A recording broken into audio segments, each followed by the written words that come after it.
நாளைக்கான வீடியோக்கான ஒரு ப்ரோமோ தாங்க வந்திருக்கு. ப்ரோமோ வந்து சூப்பராக இருந்துச்சு அப்படின்னு தாங்க சொல்லணும். அதாவது பார்த்தா, நம்ம பாரதி வந்து கடைசியில் ஆதியோட கம்பெனிலே வேலைக்கு வந்திருக்காங்க அப்படின்னு தாங்க சொல்லணும். எபிசோடு வந்து பயங்கரமான இன்ட்ரெஸ்ட்டாக இருக்க போகுது அப்படின்னு தாங்க சொல்லணும். அதெல்லாம் பார்க்குறதுக்கு நம்ம சேனலை மட்டும் மறக்காமல் லைக் அண்ட் சப்ஸ்கிரைப் மட்டும் பண்ணிடுங்க. ஃபஸ்ட்டு எடுத்தோடனே நம்ம பாரதி வந்து இன்டர்வியூக்கு வர மாதிரி தான் காட்டிகிட்டு இருக்காங்க. மே கமின் சார் அப்படிங்கிற மாதிரி சொல்கிறாங்க. உடனே அங்கே ஒருத்தர் வந்து உள்ளே வாங்கம்மா அப்படிங்கிற மாதிரி கூப்பிட்றாங்க. சரின்னு சொல்லிட்டு உள்ளே போய் பார்த்தா, உள்ளே வந்து ஆதி வந்து உட்காந்துருக்காங்க. ஆதியை பார்த்தோன்னே பயங்கரமான ஷாக் ஆகிடணும் பாரதிக்கு.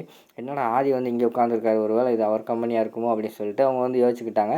அடுத்து வந்து இன்டர்வியூ அட்டன் பண்ணுறதுக்கு இன்னொரு பக்கத்தில் ஒரு சார் உட்காந்துருக்காரு. அவர்கிட்ட போய் வந்து சார் என்னோடய ஃபைலை அப்படின்னு சொல்லிட்டு ஃபைலை கொடுக்குறாங்க.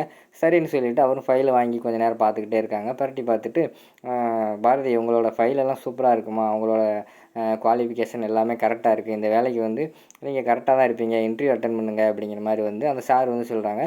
சாரி சார், என்னை மன்னிச்சிருங்க, நான் இப்படி சொல்கிறேன், நீங்கள் தப்பாக நினச்சிக்கிறாதீங்க, என்னால் இன்டர்வியூ வந்து அட்டன் பண்ண முடியாது அப்படிங்கிற மாதிரி சொல்கிறாங்க. அதை கேட்டோடனே இப்போ நம்ம ஆதிக்கு வந்து பயங்கரமான ஷாக் ஆகிடுது. எதுக்கு பாரதி வந்து இன்டர்வியூ அட்டன் பண்ண மாட்டேன்னு சொல்கிறாங்க அப்படின்னு சொல்லிட்டு பக்கத்தில் அங்கிட்டு வந்து ஸ்வேதா நின்றுட்டு இருக்காங்க. நக்கலாக சிரிச்சுக்கிட்டு இருக்கிற மாதிரி காட்டுறாங்க.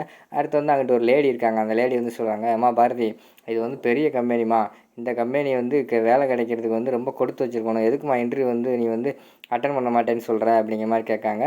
இல்லை மேடம், என்னால் அட்டன் பண்ண முடியாது, சாரி அப்படிங்கிற மாதிரி சொல்கிறாங்க.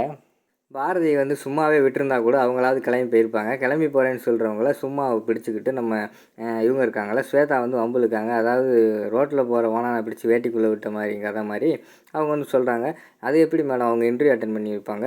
இவங்க வந்து சும்மா ஃபைலை ரெடி பண்ணி வச்சுட்டு சும்மா ஒவ்வொரு கம்பெனியாக ஒரு 4 கம்பெனி ஏறி இறங்குற குரூப்பு. இவங்களுக்கு இன்டர்வியூனா என்னென்னு கூட தெரியாது. ஏதாவது ஒரு லக்கில் ஏதாவது வேலை கிடச்சிட்டா அப்படியே அந்த கம்பெனியில் செட்டில் ஆகிடலான்னு பார்க்காங்க. அதுவும் இல்லாமல் இது பெரிய கம்பெனியாக, இந்த கம்பெனியில் வேலை கிடச்சிட்டா அவங்க லைஃப் செட்டில் ஆகிடும்ல. அதனால் சும்மா ஃபைலை தூக்கிட்டு அங்கேருந்து ஆட்டிகிட்டு வந்திருக்காங்க. இந்த மாதிரி ஆளுகளுக்கு வந்து இன்டர்வியூ ஸ்பெல்லிங் கூட அவருக்கு தெரியாது. என்ன பண்ணுறது பாவம் அப்படிங்கிற மாதிரி சொல்லி கிண்டல் பண்ணிக்கிட்டு இருக்கிற மாதிரி காட்டுறாங்க.